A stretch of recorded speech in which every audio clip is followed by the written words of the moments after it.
വിശുദ്ധ മത്തായി സുവിശേഷം അധ്യായം 21. അക്കാലത്ത് യേശു ദേവാലയത്തിലെത്തി പഠിപ്പിച്ചുകൊണ്ടിരിക്കുമ്പോൾ പ്രധാന പുരോഹിതന്മാരും ജനപ്രമാണികളും അവനെ സമീപിച്ച് ചോദിച്ചു, എന്ത് അധികാരത്തിലാണ് നീ ഇതൊക്കെ ചെയ്യുന്നത്? നിനക്ക് ഈ അധികാരം നൽകിയത് ആരാണ്? യേശു പറഞ്ഞു, ഞാൻ നിങ്ങളോട് ഒന്ന് ചോദിക്കട്ടെ, നിങ്ങൾ എന്നോട് ഉത്തരം പറഞ്ഞാൽ ഞാൻ എന്ത് അധികാരത്തിലാണ് ഇവയെല്ലാം ചെയ്യുന്നതെന്ന് നിങ്ങളോട് പറയാം. യോഹന്നാന്റെ ജ്ഞാനസ്നാനം എവിടെ നിന്നായിരുന്നു? സ്വർഗത്തിൽ നിന്നോ മനുഷ്യരിൽ നിന്നോ? അവർ പരസ്പരം ആലോചിച്ചു. സ്വർഗത്തിൽ നിന്ന് എന്ന് നാം പറഞ്ഞാൽ പിന്നെ എന്തുകൊണ്ട് നിങ്ങൾ അവനെ വിശ്വസിച്ചില്ല എന്ന് അവൻ ചോദിക്കും. മനുഷ്യരിൽ നിന്ന് എന്ന് പറഞ്ഞാലോ നാം ജനക്കൂട്ടത്തെ ഭയപ്പെടുന്നു. എന്തെന്നാൽ എല്ലാവരും യോഹന്നാനെ ഒരു പ്രവാചകനായി പരിഗണിച്ചിരുന്നു. അതിനാൽ അവർ യേശുവിനോട് മറുപടി പറഞ്ഞു, ഞങ്ങൾക്കറിഞ്ഞുകൂടാ. അപ്പോൾ യേശു പറഞ്ഞു, എന്ത് അധികാരത്തിലാണ് ഞാനിത് ചെയ്യുന്നതെന്ന് നിങ്ങളോടും ഞാൻ പറയുന്നില്ല. യേശുവിൽ ഏറ്റവും സ്നേഹമുള്ള പ്രിയ ദൈവമക്കളെ, ഈ വിശുദ്ധ പ്രഭാതത്തിൽ നാം ദൈവത്തിരുസന്നിധിയിൽ പ്രാർത്ഥനാപൂർവമായിരിക്കുമ്പോൾ ക്രിസ്തുവിൻ്റെ അധികാരത്തെ ധ്യാനിക്കാം. എന്താണ് ക്രിസ്തുവിൻ്റെ അധികാരം? ഒരു സ്വർഗീയമായ അധികാരത്തിൻ്റെ പിൻബലമാണ് ക്രിസ്തുവിനെ വാക്കിലും പ്രവൃത്തിയിലും ജീവിതത്തിലും വ്യത്യസ്തമാക്കുന്നത്. ആ അധികാരം പിതാവിൽ നിന്ന് നൽകപ്പെട്ടതാണ്. ഭൂമിക്ക് ചോദ്യം ചെയ്യുവാൻ അവകാശമില്ലാത്ത അധികാരമാണത്. യേശുവിൻ്റെ അധികാരം ഈ ലോകത്തിൻ്റെ തലങ്ങളിൽ ചിന്തിച്ചുകൊണ്ടാണ് പ്രധാന പുരോഹിതന്മാരും ജനപ്രമാണികളും യേശുവിനെ സമീപിച്ചത്. എന്നാൽ യേശുവിൻ്റെ ചെറിയൊരു ചോദ്യത്തിന് പോലും ഉത്തരം നൽകുവാൻ ഈ ലോകത്തിൻ്റെ അധികാരികൾക്ക് കഴിയുന്നില്ല. എന്ത് അധികാരത്തിലാണ് യേശുവിനോട് അവർ ചോദ്യങ്ങൾ ചോദിച്ചത്? സത്യത്തിൽ ദൈവമനുഷ്യ സ്നേഹബന്ധത്തിൻ്റെ ഏറ്റവും വലിയ ബലം ഇതാണ്. നാം ചോദിക്കുന്ന ചോദ്യങ്ങൾക്ക് ഉത്തരം നൽകപ്പെടുന്ന ഇടമാണ് ദൈവിക കൃപയുടെ മനസ്സ്. അതുകൊണ്ട് തന്നെ ക്രിസ്തു ആ ചോദ്യത്തെ സ്വാഗതം ചെയ്തു. ഏത് കാലഘട്ടത്തിൽ നാം ജീവിച്ചാലും ആ കാലഘട്ടത്തിൽ ഈ ലോകത്തിൻ്റെ ശക്തിയും പ്രബലതയും നമ്മെ വഴി നടത്തുവാൻ പരിശ്രമിക്കും. എന്നാൽ ആ വഴിയാത്ര സുരക്ഷിതമാകണമെന്നില്ല.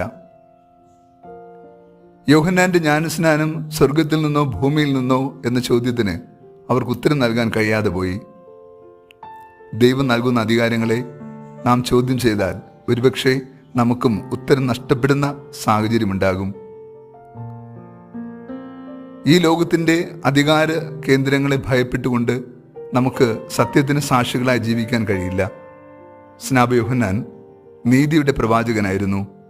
സത്യത്തിന് അവൻ സാക്ഷ്യം വഹിക്കുകയും ദൈവിക പ്രമാണങ്ങൾക്ക് അതിപ്രാധാന്യം നൽകുകയും ചെയ്തു.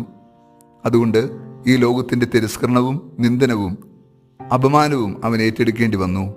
ഒടുവിൽ ജീവൻ തന്നെ സത്യത്തിന് സാക്ഷിയായി ബലി നൽകേണ്ടി വന്നു.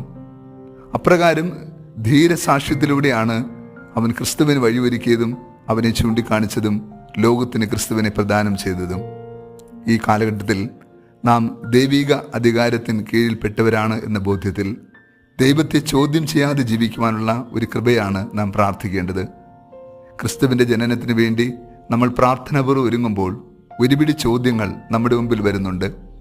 എന്തുകൊണ്ട് ദൈവം മനുഷ്യനായി? എന്തുകൊണ്ട് ദൈവം ഏറ്റവും ദരിദ്രനായി കാലിത്തൊഴുത്തിൽ വന്നു പിറന്നു? എന്തുകൊണ്ട് ക്രിസ്തു രാജകൊട്ടാരത്തിൽ പിറന്നില്ല? എന്തുകൊണ്ട് യഹൂദ സമൂഹത്തിൽ ക്രിസ്തു ജനിച്ചു? എന്തുകൊണ്ട് ദൈവം ഒരു ശിശുവായി പിറന്നു? ഒരുപിടി ചോദ്യങ്ങളാണ് ലോകം ചോദിക്കുക. സത്യത്തിൽ ഈ ചോദ്യത്തിൻ്റെ എല്ലാം ഉത്തരം ക്രിസ്തു തൻ്റെ ജീവിതം കൊണ്ട് നൽകുന്നുണ്ട്. എന്തിനു വേണ്ടിയാണ് തൻ്റെ ദൗത്യം ഈ ലോകത്ത് നിറവേറ്റപ്പെടുന്നതെന്നും പിതാവിൻ്റെ ഇഷ്ടം എപ്രകാരമാണ് ക്രിസ്തു നിറവേറ്റിയതെന്നും നമുക്ക് ചോദ്യം ചെയ്യാത്ത നിഷ്കളങ്കമായ വിശ്വാസത്തിൻ്റെ ആത്മീയതയിൽ ക്രിസ്തുവിൻ്റെ കൃപയുടെ പുൽത്തൊട്ടി ലക്ഷ്യമാക്കി യാത്ര ചെയ്യാം. നാം ആ പുൽത്തൊട്ടിലേക്ക് നോക്കുമ്പോൾ നമ്മുടെ ജീവിതം മുഴുവനും അവിടെ നമുക്ക് കാണുവാനും ജീവിതത്തിൽ മാറ്റങ്ങൾ വരുത്തുവാനും സാധ്യമാകും. നമ്മുടെ ജീവിതം കുറെ കൂടി ലാളിത്യമുള്ളതാകാൻ ദൈവത്തിന് ഇത്രമാത്രം ചെറുതാകാമെങ്കിൽ ഞാനും കുറെ കൂടി ചെറുതാകേണ്ടതുണ്ട് എന്ന ബോധ്യം ഉൾക്കൊണ്ടുകൊണ്ട് സത്യത്തിന് സാക്ഷികളായി തീരാൻ നമുക്ക് ബലം നൽകണമേ എന്ന് പ്രാർത്ഥിച്ചുകൊണ്ട് ഈ വിശുദ്ധ ദിനങ്ങളെ ധന്യമാക്കാം. കർത്താവ് നിങ്ങളോടുകൂടെ. സർവശക്തനായ ദൈവം പിതാവും പുത്രനും പരിശുദ്ധാത്മാവും നമ്മെ സമൃദ്ധമായി അനുഗ്രഹിച്ച് ആശീർവദിക്കുമാറാകട്ടെ. ആമേൻ.